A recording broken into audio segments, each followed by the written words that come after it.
Hello. Thank you for your continuous support. This means a lot to us. If you enjoy the stories we share, kindly subscribe to this channel. Now let's dive into the details of today's story. I was always the one who didn't need much. That's how they described me. Low maintenance, easygoing, the good one. Camden had his spotlight team kept in, straight white teeth and a grin that made our ants melt. Tessa was the baby, dramatic and delicate, the kind of kid who got applauded just for showing up. And me, I was the middle, the buffer, the one who kept things from falling apart without anyone noticing I was holding the pieces. I remembered every birthday, even when they forgot mine. I learned how to braid Tessa's hair when Mom was too tired, and how to patch Camden's ripped jerseys when no one else could be bothered. I cleared dishes before being asked, offered rides without being thanked, and sat quietly, in rooms where everyone else was too loud to hear anyone else. It didn't start out as resentment, just habit, then responsibility, eventually obligation. I told myself this was love. That showing up even when no one asked me to was how I stayed part of the family. I was 18 when Dad first asked if I could help with Camden's insurance after his accident. 20 when Tessa's laptop broke and they suggested I just cover it until they could figure it out. By 25 I had a growing business and a withering sense of boundaries. I was paying for Tessa's textbooks, sending monthly transfers to my parents just in case, and covering the cost of every family dinner because you're the one with the money now. But I still got the same seat at the table next to the drafty window next to the dishes no one cleared but me. It wasn't that I wanted applause. I just wanted them to notice just once, but they didn't. They noticed Camden's promotions. They noticed Tessa's breakups. They noticed Mom's migraines and Dad's half-finished deck. They never noticed that I was the one who stayed behind after the parties, collecting cups and scraping leftovers into the bin. I thought maybe one day they'd say it and quote, "Thank you for always showing up," end quote. But instead what I got was a voicemail that would change everything. The first time I paid Camden's rent I felt proud. He just moved out after his third attempt at a roommate situation imploded. He called me late at night, said he was short, just this once until the new job stabilized. I wired it within the hour. No hesitation. I even added a little extra. Told him to get takeout so he wouldn't have to stress about groceries that week. He replied with a thumbs up emoji. The next time came faster. He didn't bother explaining. Just sent the amount and a quick appreciate it. I told myself that was enough, that the silence after giving was part of the job of being the strong one. Then came Tessa's tuition gap.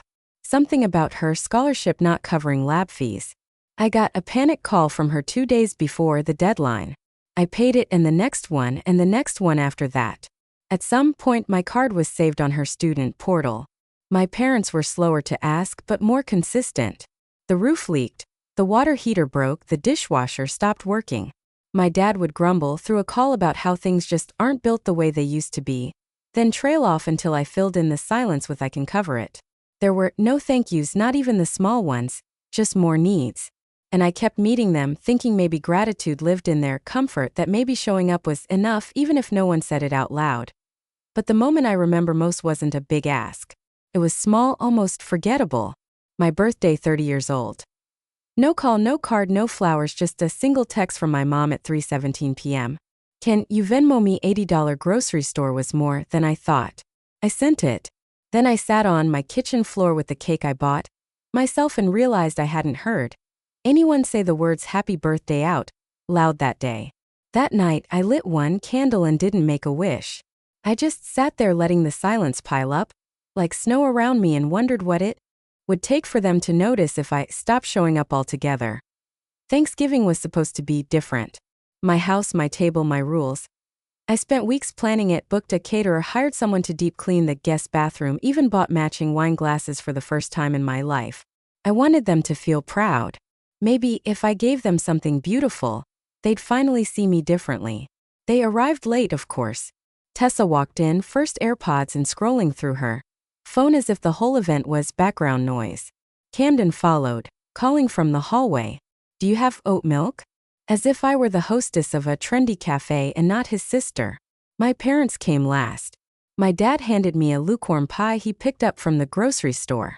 My mom walked past me without a word and started rearranging my centerpiece. Dinner looked like something out of a magazine. The table glowed with warm lights. The food was plated perfectly, and the fire pit in the backyard flickered just enough to make it feel special.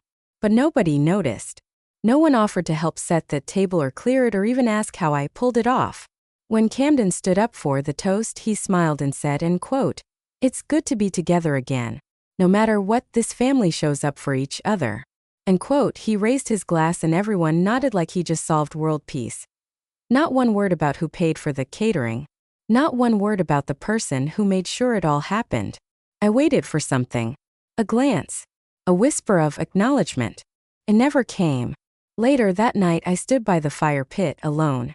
The last logs burning, low smoke curling around my sleeves. My dad walked past me with a sigh, looked at the setup and muttered, and quote, "You millennials have it easy." End quote, before heading back inside. That was the moment I knew. I could give them everything, money, time, energy, and it would still never register. To them it was just what I did, just who I was, a reliable current. They never bothered to thank until the power went out. 2 months later it did. It was a Tuesday late. I had just gotten home from back-to-back meetings, the kind of day where my voice was and my legs ached from standing too long. I tossed my keys into the bowl by the door, slipped off my shoes and noticed the blinking light on my phone. One voicemail. I didn't recognize the number at first, but the voice was unmistakable. My father clipped tight, like he'd rehearsed the anger before dialing. "All you do is take. You've never given this family anything worth remembering. If you had any pride, you'd stop acting like we owe you something and just leave." I stood there frozen, the air still wrapped around me from outside. I replayed it once, then again. His words hit in waves. First confusion, then disbelief, then something deeper. Not rage, not sadness, just fatigue. I didn't call back. I didn't argue or explain. Instead, I walked to my laptop, opened the browser, and began the quiet process of undoing. The recurring payments to Tessa's college paused. The auto transfer for Camden's utilities canceled. The monthly deposit I made into my parents' emergency fund closed. No announcement, no dramatic farewell, just clean lines drawn in silence. Before I shut my phone for the night, I sent one message to Tessa. Thought I never gave this family anything. No emojis, no puntuación. She didn't respond, at least not right away, and neither did anyone else. 3 days passed, then a week, nothing. I went about my days like I always had, meetings, projects, early mornings, late emails. But something felt lighter, like I had been holding a rope for so long that I forgot how much it burned until I finally let go. It took almost a full month for the silence to crack. And when it did, it came as a shaky voice late, one Friday night, asking why her tuition hadn't cleared. It started small. A missed call from Tessa at 11:42 p.m. I didn't answer.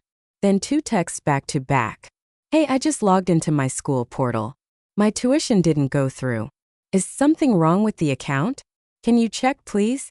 I turned my phone, face down, and went back to watching the snow fall through the cafe window. I'd been in Denver for 3 days. I hadn't told anyone I was going. I'd booked the flight in silence, packed a bag in 20 minutes, and left before sunrise. No return date, just space. The next day, Camden left me a voicemail. His voice was clipped, frustrated. "Serena, the car's been towed. I thought we had a deal. I just need a couple hundred to get it back. Call me." We never had a deal. We had a pattern.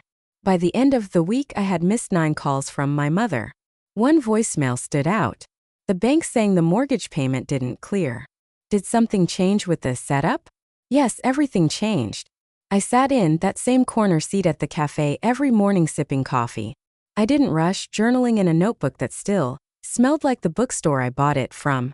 The world didn't fall apart. In fact, it got quieter in a way I hadn't known I needed. I slept better, ate slower, walked without glancing at my phone every 3 steps. The silence back home cracked louder each day. My father's tone shifted from annoyed to alarmed. Tessa texted again, this time without pretense. "Please, I'll lose my scholarship if I get dropped this semester." I still didn't answer. What they never realized was that I hadn't left out of anger. I left because I was done giving pieces of myself to people who only felt my worth when they were in crisis. They weren't calling because they missed me. They were calling because their safety net was gone. And by the time they understood that, I was already watching the sunrise over the mountains, breathing in a version of peace I hadn't known was possible. Noelle was the only one who never asked for anything. She didn't take sides, didn't gossip, just sent me a message that read, and quote, "You need to see this. Sorry." And quote. Then a link. I hesitated before clicking, but curiosity won. It led to a Reddit post anonymous under a throwaway account, but unmistakably Tessa. The writing was her voice, even in its most performative form. The title was dramatic. My family fell apart and now I might lose everything. The story painted her as the victim of a sudden breakdown. Her sister, once generous and kind, had apparently become erratic, resentful, and withdrawn. She claimed I had ghosted the family, pulled out funding without warning, and abandoned them during a critical time. Strangers were commenting, offering sympathy. Some were even donating. There was a linked GoFundMe with $6,000 already raised. I didn't get angry, just tired. I opened a folder on my desktop, one I had quietly kept over the years, labeled receipts, wire confirmations, tuition screenshots, textbook reimbursements. $94,000 total across 6 years. I compiled them into a private image album. No names, no dramatic captions, just dates, amounts, and transactions. Then I logged into Reddit and posted one comment beneath her story. "Before you donate, maybe ask where the other $94,000 went." That was it. No flames, no accusations. Within hours, the thread exploded. A few users started asking questions.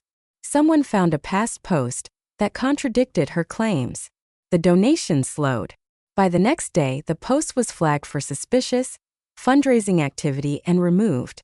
Noelle messaged me again that night. "You didn't deserve that. Just so you know, some of us have always seen the full picture." I stared at her words longer than I expected to. Not because I needed validation, but because I hadn't realized how much I'd been waiting for anyone to say that out loud. It didn't undo the damage, but it did something quieter. It reminded me that not every silence was empty. Some were simply waiting to be filled with the right kind of truth. And now that truth was finally catching up to them. I had almost forgotten about the lake house. It came up in a passing thought while I was closing old accounts. Just a line item in my budget labeled property taxes. I pulled up the paperwork. My name was still on the deed. Sole owner. No shared stake. I'd paid for it outright summers ago, back when Dad said he wanted something for the whole family. He promised it would be our shared legacy. But the only legacy it ever became was theirs. I flew home on a Sunday morning. I didn't tell anyone I was coming. I rented a car, drove straight from the airport to the house I grew up in. The yard was overgrown. Camden's old truck sat in the driveway, dust-coated as if it hadn't moved in weeks. I still had a key. My mom had forgotten to collect it the last time I visited. The lock clicked like muscle memory, and I stepped inside to the sound of voices coming from the living room. I paused just out of sight and listened. "She's being dramatic," Camden was saying. "She'll come crawling back once she gets over herself. I just don't get why she's doing this," Tessa added, her voice low. "It's not like she needs the money." Then my father's voice, unmistakable. "Serena's always been the weak one, hiding behind her work, acting like she's special just because she has a bank account." No one pushed back. No one defended me. They were so sure I wasn't there, so sure I wouldn't hear them. I didn't cry. I didn't walk in to confront them. I just stood still, letting their words settle into something solid. Confirmation, not surprise. Then I turned toward the hallway past the kitchen and stopped in front of the gallery wall that used to be covered in family photos. Most of them were new beach vacations, graduations, birthdays.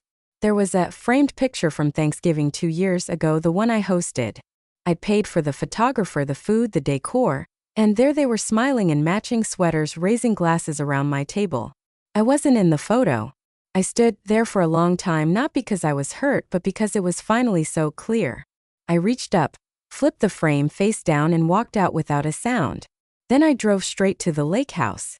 The morning of the auction, I parked across the street and sat in the car for a while, watching the clouds shift above the old roof line. The notice of foreclosure sign was already staked into the lawn. The front door was propped open and I could see Daniel inside, clipboard in hand, speaking with the rep from the auction company. I stepped out quietly. I didn't need to be there, not technically, but I wanted to be, not for vengeance, for witness. People started arriving, curious neighbors, a few serious bidders. a couple looking for a retirement property. And then my family pulled up. They piled out of Dad's Chevy like they had somewhere else to be. Camden saw me first, his jaw clenched. Tessa had her sunglasses on, but her eyes were red.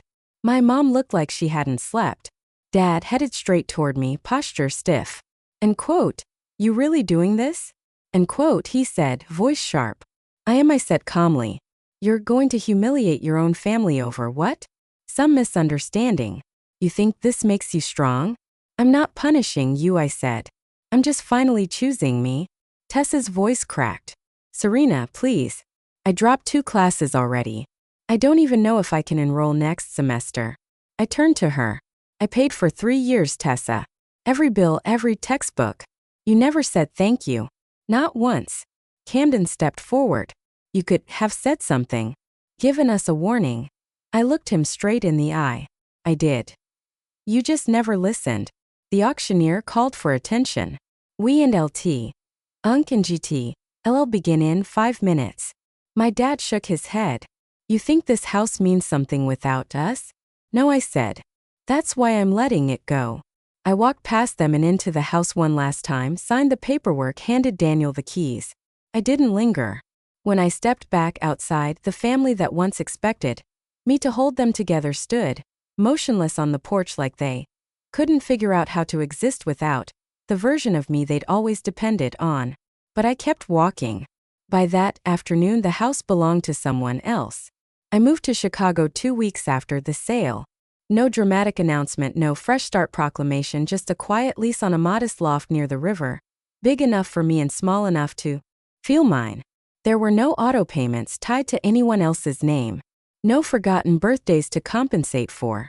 No texts asking, end quote, can you cover this just one more time? End quote. The quiet didn't echo. Softened. Most mornings I made tea and watched the streetcar pass below. I read books slowly, walked without headphones. Sometimes I forgot my phone for hours and didn't panic. The weight that used to press against my chest like a fist finally loosened. There was nothing to brace for. The calls stopped after the auction. A few guilt-laced voicemails came in that first week, but I didn't listen to them. I blocked every number one by one, and eventually the silence held. Then one morning an email, subject I get it now, from Tessa. It was short, no excuses, just I understand now. I'm sorry for what I said and what I let them say. You didn't deserve any of it.